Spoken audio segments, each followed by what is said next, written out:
Assalamualaikum warahmatullahi wabarakatuh. Halo anak-anak ibu, apa kabar semua? Mudah-mudahan dalam keadaan sehat walafiat dan tetap semangat. Kali ini kita akan belajar sosiologi bersama dengan Ibu Indah dengan materi sosialisasi. Nah, kali ini kita akan membahas sosialisasi. Pokok bahasan yang akan kita bahas yang pertama, pengertian sosialisasi, tahapan sosialisasi, agen sosialisasi, bentuk dan pola sosialisasi. Sejak kecil hingga dewasa, manusia pasti akan mengalami yang namanya proses belajar mengajar. Benar nggak? Ya, benar sekali.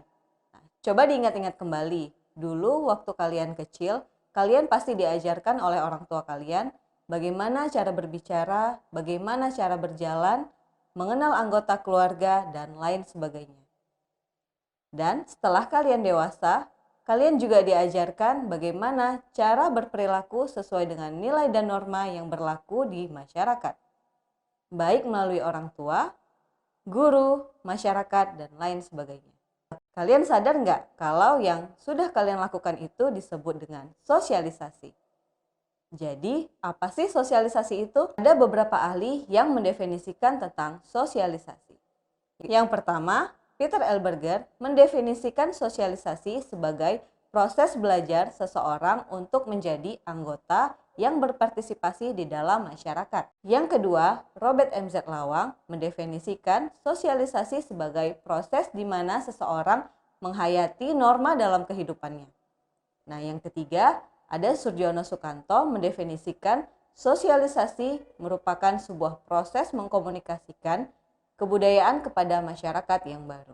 Jadi, sosialisasi adalah proses penanaman atau transfer nilai dan norma dari satu generasi ke generasi lain dalam suatu kelompok atau masyarakat. Menurut sosiolog, hal yang dipelajari dalam sosialisasi ialah peran, yaitu bagaimana seseorang berlaku di dalam masyarakat sesuai dengan nilai, norma, dan kebiasaan.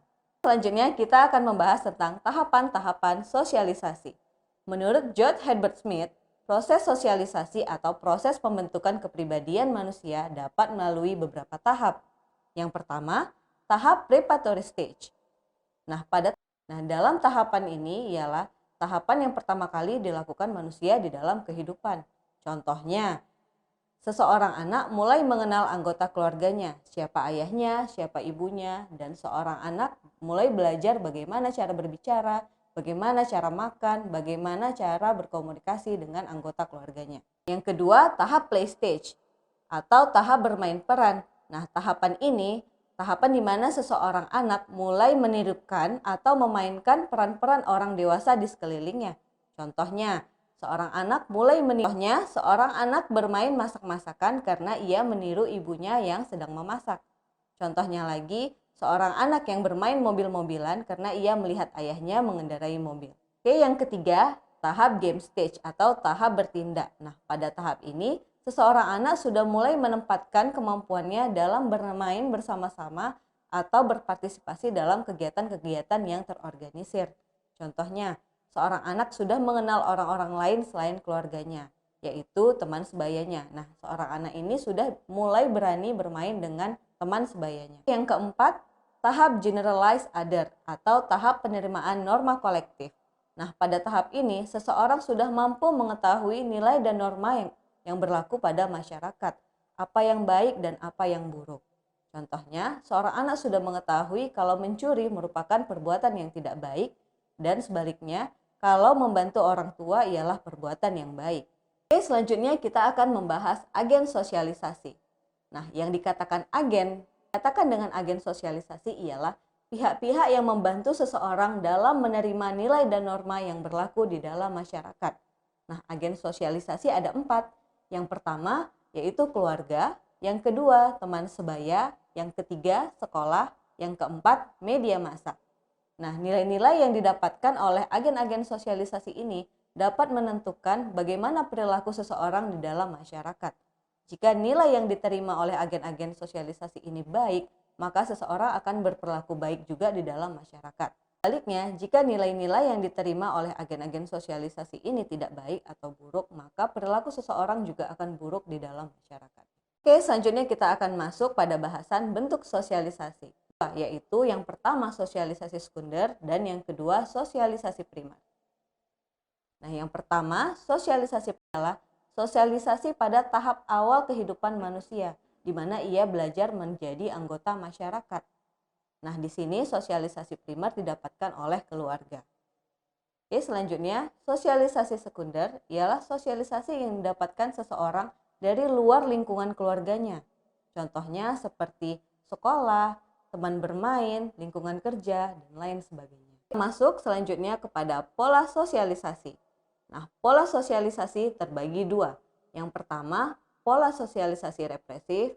Yang kedua, pola sosialisasi partisipatoris. Kita masuk yang pertama, sosialisasi yang represif. Sosialisasi yang represif penekanannya terhadap kepatuhan seorang anak kepada keluarga. Nah, di sini komunikasi dilakukan hanya satu arah.